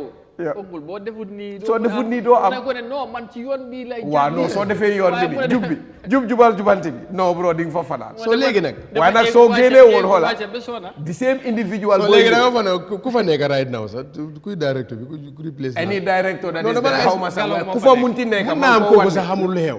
waaye mun naa am it xam na lu xew. non waaye bro mun loo mun a ñàkk a xam. waaw soo léegi waaye lu tax ñooñu nag duñ jéem a def benn taxawaay buy wane pour loolu mu ci. non mun ñan dégg naa système yi boo ñëwee ci kaw. bul wax dégg naa de man maa ngi laa expliqué na lu leer mooy. non du wax ma la foofu de. ok ma foog MD bu ñëw bugg a change yenn système yi. diñ la ground yi nekk ci suuf ñu ne ko def fii. xanaa yow yëguloo social security buñ change ba manjak mu ñëw foofu what they face. ifin dëkk bi soo ñëwoon si système léegi tey Barrow appoint la man ñu dugal ma si système ma ne no I need to change this. You will face the biggest challenge of your life within your cycle. da ngaa ñëw rek ñu wallan doo maa noonu jànda ak a taraten na fii nii la dee doxee waaw it's like ñoom ñoo laa njëkk a wanaa ngum technique dégg naa loolu lay waxoon wax ji yeah waaw chairman Yangs waaw aha léegi for exemple Yangs ne fii nii si julli jotee salibo daf day am nii la dee demee de foo leen ko teg amul luwaa de waaye nii la dee demee mu gis ne boobu du ko arrangé because du am justification soo gisee mu bañ non kama wala soo gisee Yangs mu bañ Yang is not a party comme parti boo xam ne is part of the ruling government tey kenn expect toon ne lii dafaa ñëw feeñ nii Yangs yàlla moo ko dimbale tey imagine su nekkoon ne government comme tey Yangs dafa ñëw mu nekk comme maybe an MP boo xam ne naka chairman boo xam ne is part of the ruling government for example rek laa tey nga ñëw nga feel ne ok suma predecessor was part of NPP and then things were going this way because Yangs lu moo xelaat mooy mu ngi am yenn councillor probably yoo xam ne nekkuñ NPP and he understand ne already am na diggante moom ak the ruling party you know it's good nga try jubal Marong is about the principle it's about leadership I understand the principle because this guy came and because the same councillor ñoo koy xam nga tey lu ma am benefit of the doubt Gambian bi moo la waxal office bu mu duga it's good Yangs have changed a lot of things te bu gis nga foo dem nga fatal loopholes your generation level goes high. The revenue generation will have to go up. Yeah, of course. Manjang within a short time was able to raise a lot of funds. You loopholes la am government of the Gambia. Man dama ko de wax police la de gëna against. Because police dama leen dey support in a lot of things. Why take for example, what is stopping police from saying, okay, ñun am dañ am receipt. They give in receipts. Receipts suñ amé is not even going by numbers. Comme nga am ne dafa am serial number boo xam ne from 01 soo demee da ngaa gis photocopy bi léeg-léeg booy even cut off am bi yëpp mu ngi mel ni lu spread bro why are you not able to just open an account in any of the banks boo xam ne police account la nga won general public bi ne ku police téye transparency ku police téye receipt la laa jox receipt bi soo ko téye nga dem fay wala moom su la fay ne da ngaa dem si account bi fay nga indil ko receipt bi moom mu bindal la receipt léegi so police will soon realize ne ñoom seen boppa they are creating revenue for themselves da ngaa capal lu ñoo joy ni ay yow moto sax da nga koo jël police bureau su paanee duñ ko mën a maintenance how many pick-ups do they have nga jokkotee station ba pare annually millions leen dee wax lu ñu dugal loolu sax dañ leen ko war a bàyyee ñu dugal wan ne station bu nekk dafa am ñoo xam ne tey léegi pour mu nekk a way of generation mu bañ a nekk baxa di dugal si loxo police bi parce que fii ñun ñëpp dawal ne ñun ñëpp ñu ngi si trafic yaa ngi si trafic maa si trafic of course rider ak moto yëpp bul woon soo la téye woon moto di same thing la non man kay bëggoon na ma fa bindal kayit sax waaye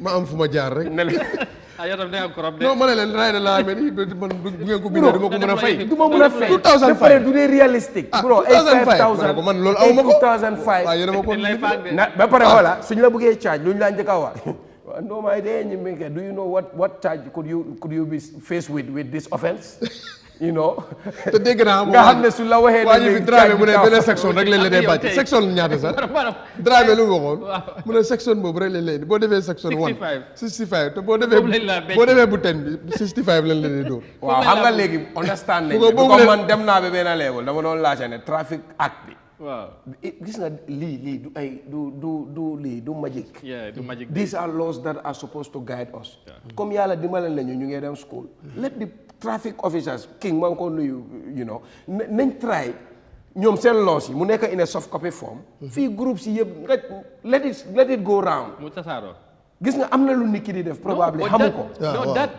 te loolu non Marong loolu dafa indi nit ñi ñu xam people are become aware gis nga nit soo xamutee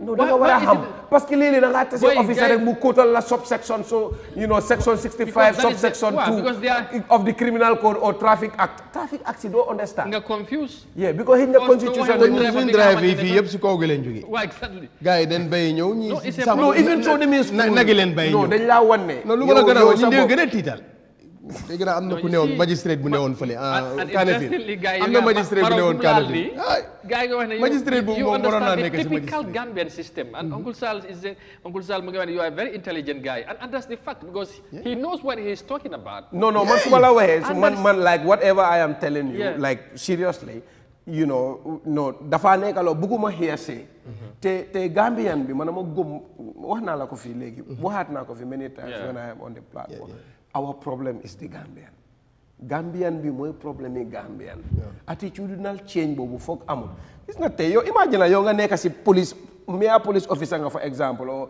yow si foo nekk noonu si trafic bi rek lañ la teg you are doing a lot of corruption people are saying da ngaa téye nit ki dafa break traffic rule imaginal tey ñu dee break traffic rule si yëpp su nekkoon ku break traffic rule ñu yóbbu la traffic court ñu fine la benn let it be cheap quick to come and then nga def muy gada revenue is being generated you the police officer will never have a problem with uniform parce que government is going to provide you with uniform parce que yaa ngi door di indi xaalis to the institution dama break traffic rule nañ dem bi gis ne boy billa xoola cuun this guy tiktoker bi cuun su buggee jàppa sénégalais rek lu mu dee njëkka indi man la commandant fay even su doon jël trafic mu laa jël town trip su la waxee man la commandant fay sometimes they prefer not to take that guy parce que ñoom dañ respect police officer bi su la bindalee kay da ngay dem fay man suma boppam central mu ne bindal na ma central dama ñaan ba sona police central nga dem fay daf ma téye ba benn xardee si troc bi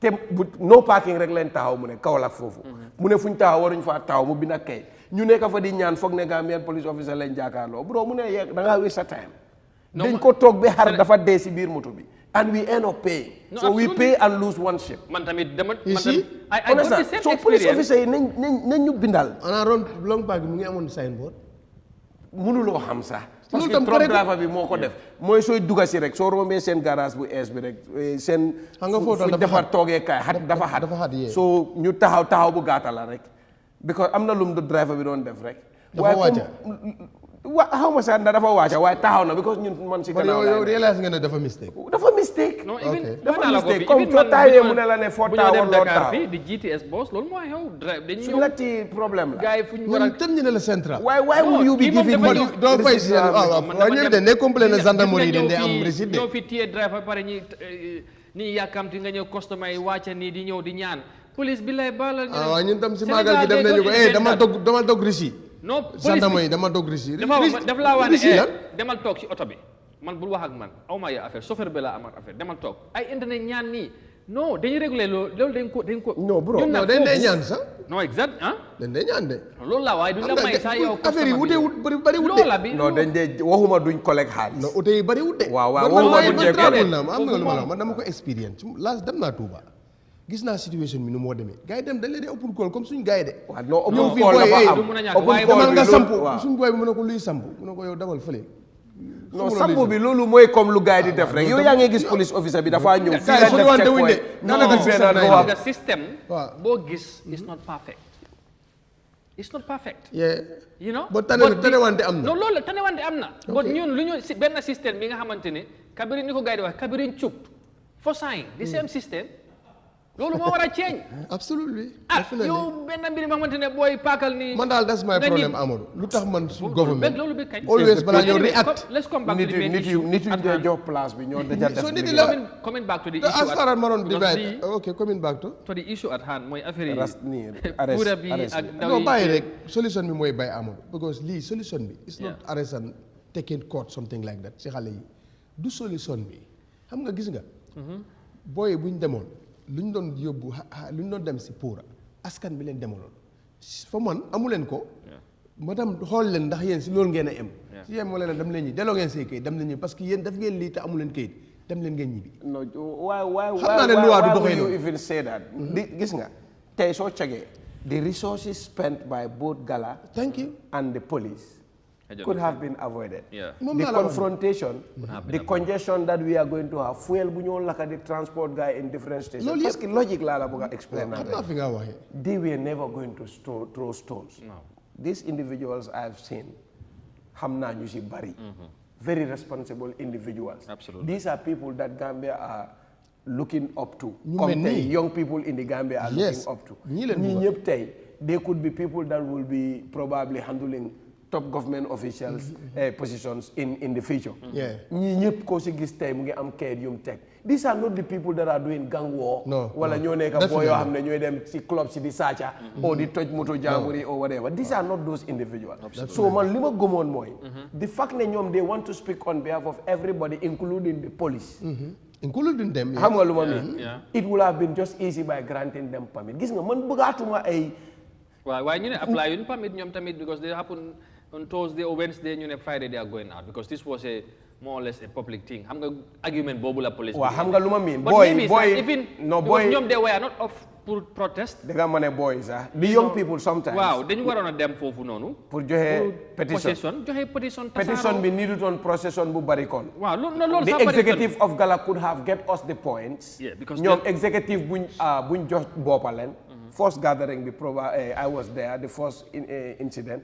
Understand waaye tey suñ ñëwee pour joxe su dee ne petition kese la. pour man we could have read the petition. Understand if I say we I'm just talking to young people. Let somebody not go there and say kii nekkul member of Gala. And if Gala is representing everybody I am a member. Understand so it could have been petition executive bi and a dem bureaucracy office bi hand over ko. Maybe do pressure like we had now. Why konon bobu tam is a way. Another thing is police. Why do you have to say all the time we have a shortage of men? So fekene lolo nekon the usual excuse comme protest su amé war nañu mëna bay légui because police just have a recruitment am nañ number bu baax. All you did is just guide them. Be pare jox len within a short time. Comme like procession la dañu ñëw rek hand over a petition. May len ben one hour. nga ñëw coordinate ko quick ñu dem you will not waste resources they are not going to waste resources dëkk bi du si am benn pressure yaa understand waaye sometimes that denial bi ak force using boobu dafa ñëw mu isi loo xam ne police yi boppam soxlawu ko woon ñaareel bi booy tamit fu ma naka di Gala members xool du dee yóbbu everything ñëw nañ ñu provide la with bail condition what is that soo génnee nga jël bail condition yi nga génn ngeen dem re-strategize waxtaan you do your own errands. It's better. Why? The report every other day. The report to police. Yeah, but at the same time, they see that maybe as a strategy of wasting their time, but also maybe try to. No, why take so many? No, bro, they do not. Definitely. No, lima mean mo. Okay, London by bail condition, being a waste time. Daga dem the report every day. What is difference now? The difference between reporting and you take the leg remand. Nga xaar 3 weeks pour sa court case boo xam ne xamuloo ndax foofu tam adjournment dina amaat. waaye léegi luñ def ndax ñoom luñ leen def nii dafa tegu ci yoon. non xam nga ñaari boor yi laay wax man bëgguma taxawee benn side yow understand loo fu maa waxee li ma wax mooy. I'm just asking pour tamit man dama njëkk a wax ne police should have given them a permit guide them within a short time ñu disperse ñu joxe message ndax loolu laa njëkk a wax. so kon soo gisee ma wax loolu mooy. konoon duñ doon egg si lii yëpp waaw comme na joxuñ la. Yo, people have had the voices, people have had the information. Understand? All authorities concerned knew. So them nañ be arrest la suñ la joxee bail condition jël ko after nga jógee foofu soo reporté suba suñ la nee 9 o'clock soo fa jógee nga ñëw dem continuer ngeen strategize lan ngeen war a def next. What they refuse the first is what they accept the second. Parce que si second day bi dañ arrest at about 20 something. Making the number to 44. They accepted the bail condition. non xam nga ñooñu tam they are the ringleaders suñ jëlutee bail bi duñ mën a toppatoo seen ñële yëpp si ñële tam ringleaders yaam fa loolu laa la so lu ma wax mooy tey nii soo jëloon bail bi da ngaa mel ni tey comme nii ñoom say ba luñ génne I agree with moo waaw man damaa wax ñaari waroon nañ ko mu ne parce que lii problème bi yow tam Gala waaye soo jël see xool rek xool war ne mais dara pour xeexal seen boppa fekkee lu ñu oote dëgg la nit ñi la ñoo xeexal dëgg la te lu ñu jógalagum yëpp gis nañ ne nit ñi la ñoo xeexal and people appreciate it soo xoolee di reaction even mun naa am nañu si gisee ne some politician xam nga hide behind them something like that loolu mënut a ñàkk ci àddina bi but lu ñu waneegum ak lu leen di tax a génn lu ñu si wane yëpp njëriñu askan bi la ak luy naxari nit ñi bu njëkk bi si Jammeh asset si turu gis nga result su mu indi tey comité mu ngi National Assembly nit ñaa ngi fa dem ñu ngay wax because ñoom dafa mel ni suñ génnutoon nit ñi duñu am lu leer te loolu te amoon na ñu xam lu leer loolu waroon ko mun a génne te génnewoon ko ba pare toog si loolu number one loolu dafa nekk lu gàcceewu si nguur second li lii nii nga samp nit mu nekkal la si di fu nga xam ne secteur bu nga xam ne da ko fay salari jox ko oto mu war a lijjanti Gambien si compagnie yi fi ne nga xam ne ñii yëpp compagnie yi bës xol they are here to make profit they are not Gambian but they are here to make profit and they make it profit one jig $10 they will make profit I tell you suñ ko weddee nen di leen dem ci borom xam-xam ñu laaj ko one jig $10, they will make millions profit for the month, and they can pay their tax. Nguur gi jarna mu lose tax, but Gambians am luñ buga.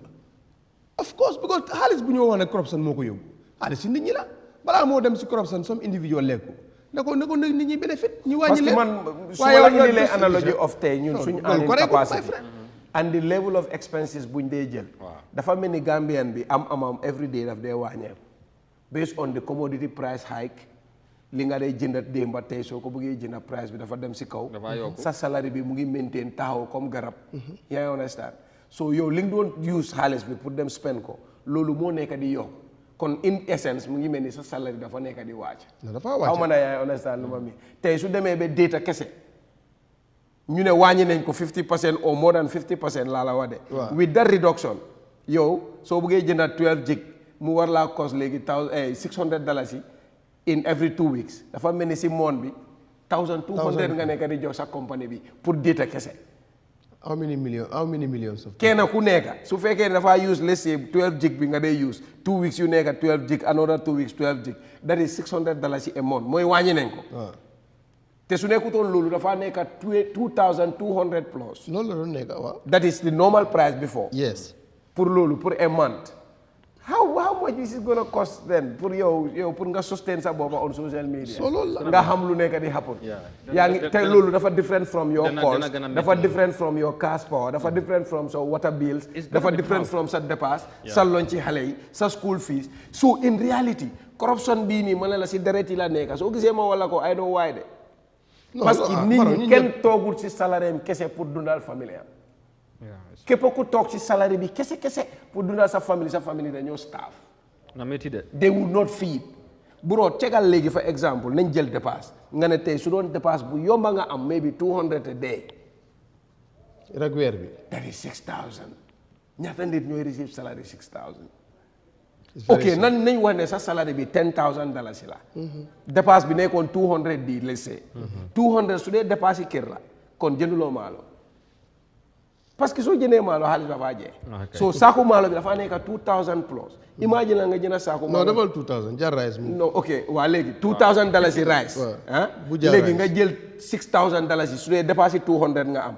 loolu ñaata la si weer du 8000. how many people are getting 8000 a month. loolu mooy maalo bu fekkee yaa ngi sa kër. waaw non mais bugguma dama la sa dugaloo foofu pare anguma de dugguma si loolu. non loolu sax boo si duggee boo beneen.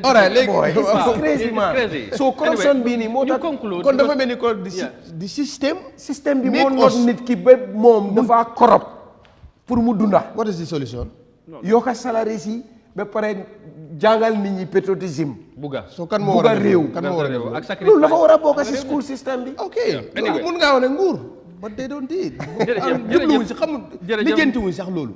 jërëjëf loolu am na solo su ko defee ñuy fàttali gars yi rek yéen a ngi ànd ak Eyeafrica TV seen programme bi di Good Morning Africa programme bi xam ngeen ne suba bu nekk dañ di ànd ak yéen waxtaanee réew mi ak tolluwaayam te nag ci alarba gi la ñu am mbégte dalal fii Ibrahima Marong nekk ndaw concerned citizen ñuy ñëw ñu waxtaanee li nga xamante ne moo yënga réew mi taay mooy mbiri ndaw yi nga xamante ne dañ leen tëj right now nii jamono ñoo wax ñu ngi ci mile 2 liñ génnoon di ñaxtu mbiri internet bi nga xamante ne pura def ko wàññi daanaka ni ko GSM operateur si di doon doxale am nuñ ci dugalee seen loxo be ñu bari gisee ko leneen président Barrow wala nguur gi génne nañ bataaxal nee nañ danañ gestu mbiri léegi nag li ci gën a fees mooy ñu bari ñu ngi woote pour ñu bàyyi ndaw ñi ñu bàyyi leen ñu ñibbi su ko defee ñu continuer waxtaan naka la ñoo régler situation bi ndax loolu moom mooy the ultimate solution or not loolu lañ bëgg a waxtaanee léegi ak suma gars yi ñu tëj waxtaan bi ndax benn 10 minutes moo ñu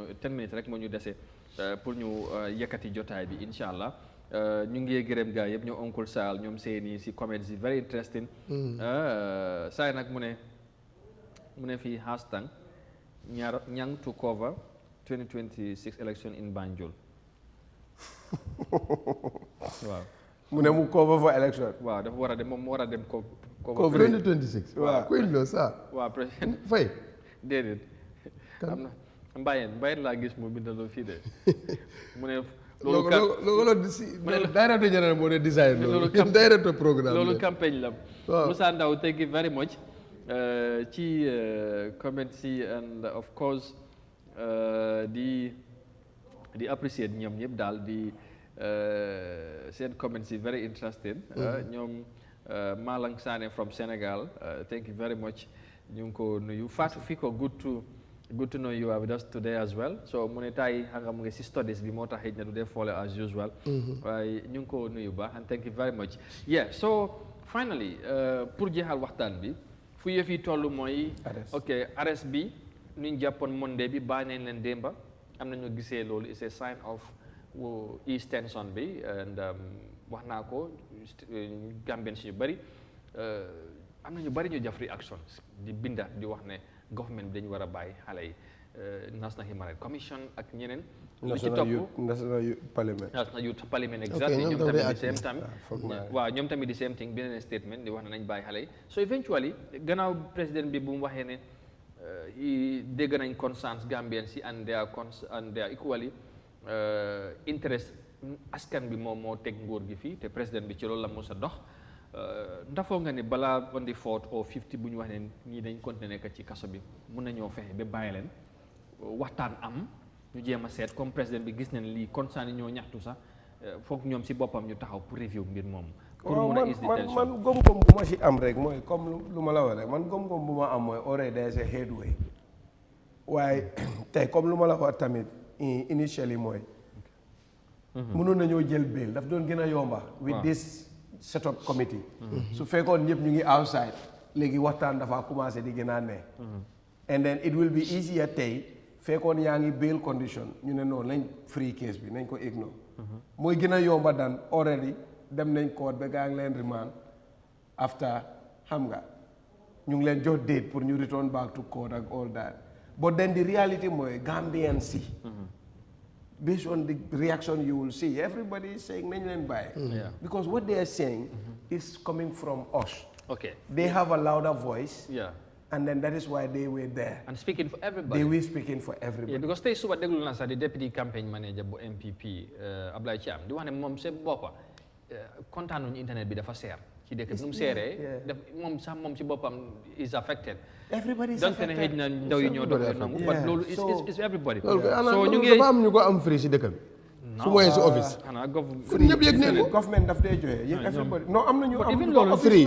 loolu ñun ñoo koy fay waxuma si du office yi am nga ñun fii sax ren na mu nga ko.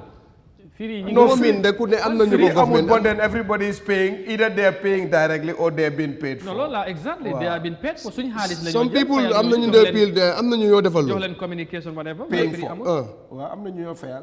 internet. internet. nga ne si sa WhatsApp bi wala si liggéey réew mi.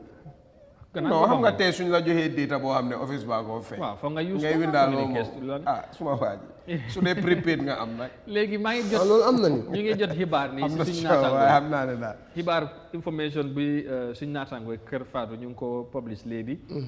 ñu ngi wax ne code bi tey dafa war a hear remand ndaw yi ñu téye court to hear remand 22 youth bail application today so very likely. comme dafa am li nga xamante ne def nañ application bu ñu def so nangu nañ ko mooy di prosecution and the defense ñoom yëpp nangu nañ pour ñu def loolu tey nañ leen dégluwaat pour mbir beel bu ñu defoon mun naa am tey nañ leen bàyyi. non man dama la wax ne depuis bu ñu ne set up commission rek. waaw committee rek. non amul ne there's headway ne solution kan. dama la bëgg a xamal benn affaire de. even the government bi sax def na lii féeboo sa government bi. non féeboo amalu ko benn njëriñ amalu ko benn njëriñ te lii dafa yaaxa dara. dégg loolu ma la wax. bu ko ku seetaan social media président Barrow mu ngay jàpp mu ngay arrest. ba pare mu ngay tëj loolu amul njëriñ si moom waaw.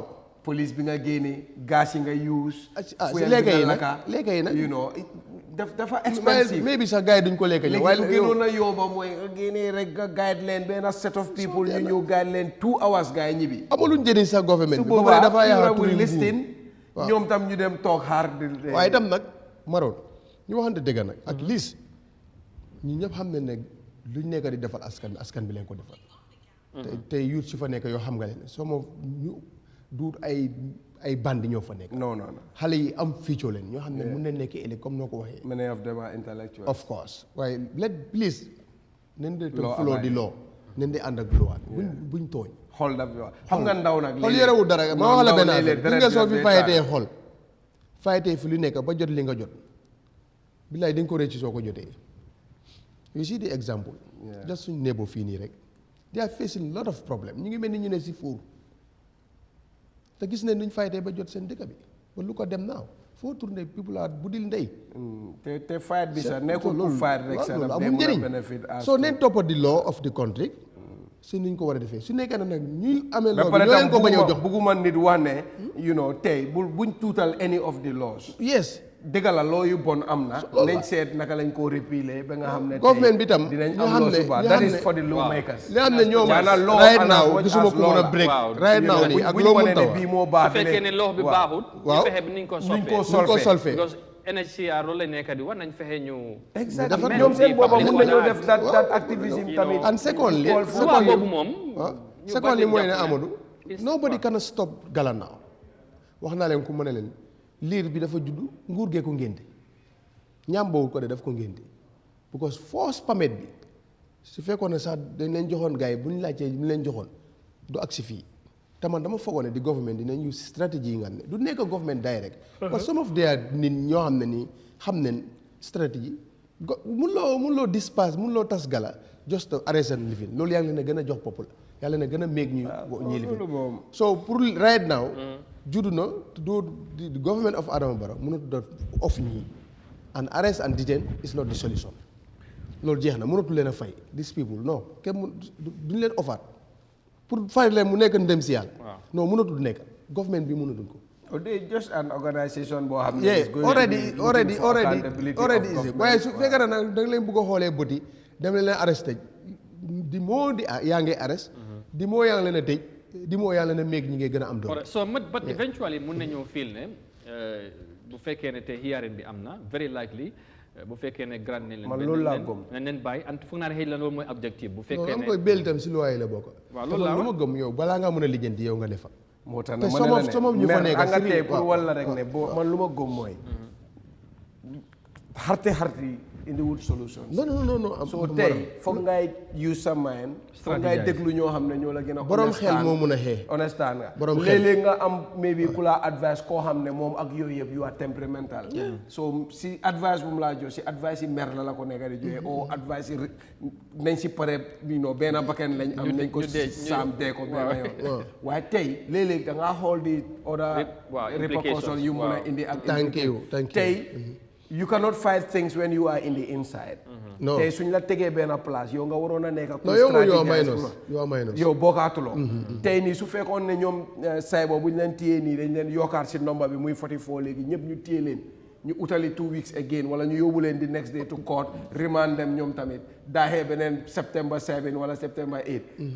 da ngaa cappa ne like the human resource there is going to be less. Of course. ñoom kéemoo yëpp nga génnee leen. ñoom galas yëpp nga génnee so du easy. in conclusion foog naa ne daal thank you very much dinañ for leen coming. bàyyi I want to believe. Yeah, appreciate nañ sa ñëw bi te li nga fiy wax ñu bari jàngee nañ ci te ñu bari ànd nañ ak yow tamit li nga wax and in conclusion what do you think lañ war a mën a def pour avert lu mel nii and I think PURA in this case have a bigger stake in this and government also because doo waxee PURA government ngay wax bu nit ñi génnee di ñaxtu wala di wax dañ leen war a déglu te si statement bi soo xoolee dañ ko wax waaye dafa mel dañ bàyyi ba jaan bi romb ñu commencé door ci watat bi est-ce que loolu nguur gi waruñ cee jàngee pour avert wala moytu yu mel nii.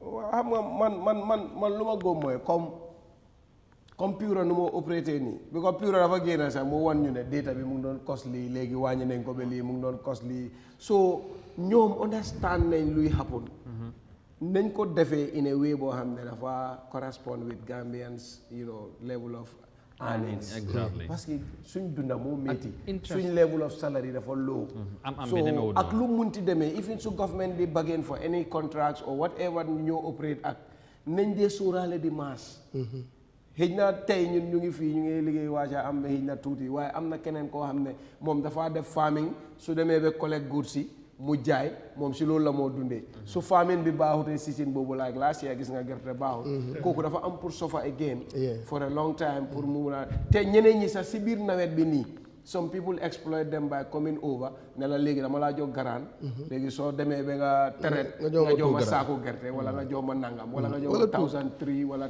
comme yooyu rek like da nga koo dobul fekka things mu ngi métti moom lim du yaakaar a dundee loolu la suul si suuf bi di ko xaar pour harvest loolu la jaayagum nii moom jaayagum na ko pour mu dunda soo amee façon people boobu di dëkka si sa dëkka always you are there in the office representing Gambia. Definitely. Not Combo, not Banjul. So the decision is reflective to the society we are living in and the total the level of income mom la nit di am.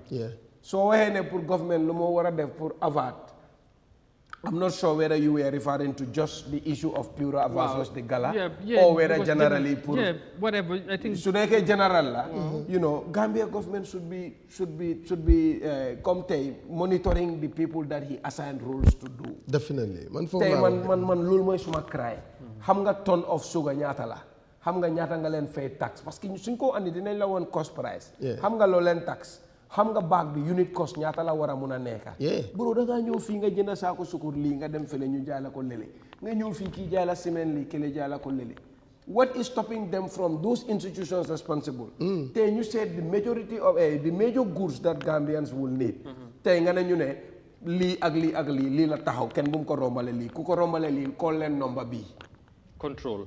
That's control. Right, so tay Ministry of Trade tay mun na wax ne tay comme for example malo bi saako malo warta romba price bi ni. Xam nga ñaata lañ fay tax bem ñew. Xam nga ñaata lañ jëndee tonne bi. Xam nga 50 bag bi ñaata la war a cost. Su ko jaayee 2005 ñaata mooy profit. nga tegal ñu price. loolu very interesting point. ba togi boppam la. waaw nañ si ñëw. yooyu la non dama la ne comme tey. these things mun naa. responsibility nguur la nekk nii. nguur bi nañ try ñu jox job si.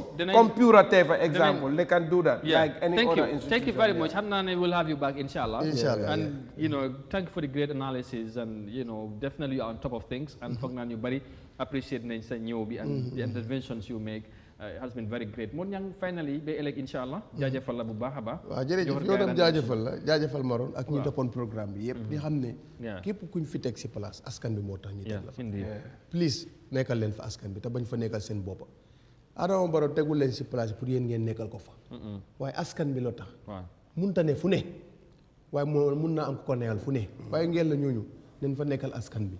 loolu yàlla rek ko man moo tax mu comp si nguuram buur rek la yàlla ne comp naa si li ma am defal ko buur moo tax mu xaw a ñuroog yàlla si jëf-jëf sool su ko defee nag munta ne fu ne waaye fu ne mun naa am ku ko fa neexal ñi ko neexal fu ne neen fa neexal askan bi neexal fa lu tax askan bi te ñu bàyyi nag balaa ñoo wallu mbottu fekk taanu na balaa ñoo jël décision fekk askan bi dee neen loolu du nguur in fact du nguur du doxee noonu.